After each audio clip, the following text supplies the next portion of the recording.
À 8h18, bienvenue dans ce monde toujours plus vert. Merci de nous rejoindre sur le plateau de Télématin. On va maintenant vous parler science et agriculture. Oui, tout ça pourquoi? Parce que, en fait, il y a une étude assez récente qui est parue. On en avait parlé à l'époque.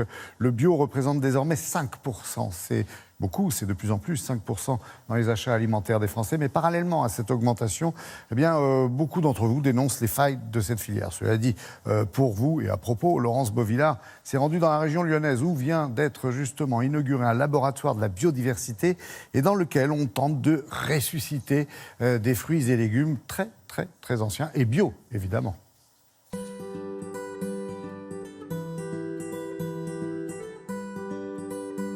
Dans un potager, généralement, on y plante des petits pois, des oignons, des pommes de terre ou même des tomates. Ce n'est pas très original, mais c'est un peu normal car depuis 100 ans, 80% des variétés de légumes cultivés ont disparu.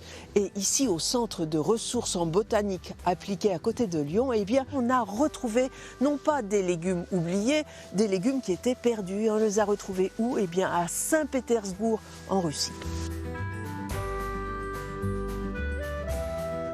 On a vraiment un partenariat tout à fait particulier avec l'Institut Vavilov de Saint-Pétersbourg, qui est la 4e mais la plus ancienne banque de semences mondiale. Et on a pu retrouver une partie des variétés originaires de la région. Sur le papier, 270 variétés.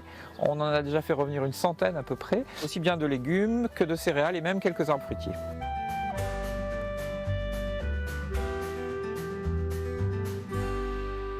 Aujourd'hui, en fait, quand on crée une nouvelle variété, les variétés sont créées dans des laboratoires et s'adaptent partout dans le monde entier parce que la chimie est utilisée. Si y a une attaque d'insectes, on va utiliser un pesticide. Si y a un problème de maladie parce qu'il a fait trop humide ou trop froid ou trop de pluie, on va mettre par exemple un fongicide qui est le produit qui va détruire les champignons. Ça, on va devoir s'en passer. Donc pour pouvoir sortir de ça, il faut qu'on ait une diversité la plus importante possible parce que plus on a de solutions possibles, plus on a de facilité à s'adapter.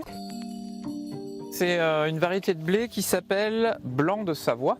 On sait qu'aujourd'hui, il y a de plus en plus de gens qui sont allergiques au gluten. Alors, il faut savoir que plus on crée des variétés sophistiquées de blé, plus on augmente à l'intérieur de la plante le nombre de chromosomes et on n'est plus capable de le digérer. Donc en fait, on fait une intolérance alimentaire parce que le génome humain est inadapté au génome des nouveaux blés. Dans une pomme, dans les années 1950 au Canada, le taux de vitamine C comparé aux pommes industrielles d'aujourd'hui était 100 fois supérieur.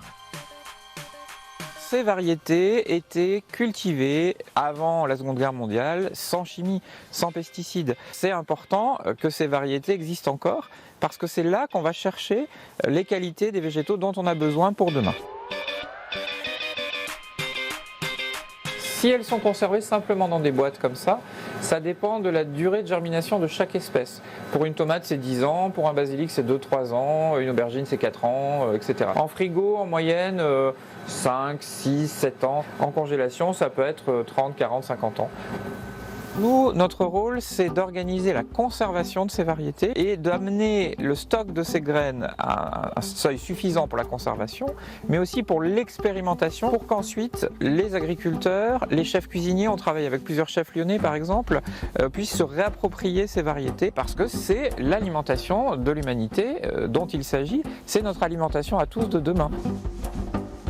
Les graines et les semences issues de ces plantations seront données à des adoptants qui seront des particuliers, des collectivités, des associations. Elles devront suivre un stage, puis redonner 50% de leur production. Car le but, c'est d'alimenter, d'augmenter cette biodiversité planétaire.